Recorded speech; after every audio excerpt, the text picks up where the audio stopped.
Join the private sector energy efficiency movement led by the National Business Initiative by plugging into energy efficiency and stem the tide of rising energy costs.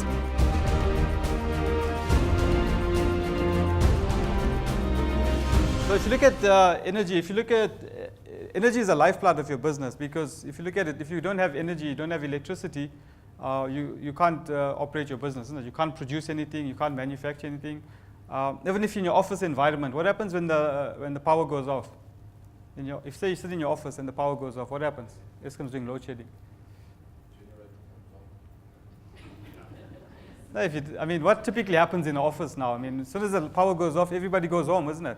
Because they can't read the emails and stuff like that. If you go back 20 years, people still work, they still did filing and stuff like that. But today, nobody does that. Okay, so you can see, so it's not only in the production environment, any office environment, even as soon as the power goes off, this thing. Obviously, the biggest thing is production and sales targets drive your energy consumption. That most of us are only worried about how much we produce, how much we can sell, and the more we produce, the more we sell, the more energy we're using, isn't it?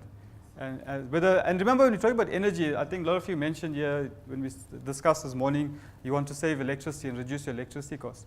But energy is not just electricity, okay? We're talking about fuel, your diesel fuel that you use for your vehicles, your trucks, and all of those. Those are all energy, okay? It's natural gas that you use, coal if you have boilers and stuff like that. All of that is the energy you use, okay? So when NBI is talking about energy savings and they say your energy spend is more than 750,000 a year, they're talking about all energy together. So if your electricity is 100,000 a year and your diesel is 300,000, and if you add up all of that, if it's more than 750,000, then it qualifies. So it's your total energy spend, which is all forms of energy, not just electricity. Okay, so when we talk about energy today, we're not just talking about electricity, we're going to talk about all forms of energy, okay? So I'll show you some of the graphs and stuff like that.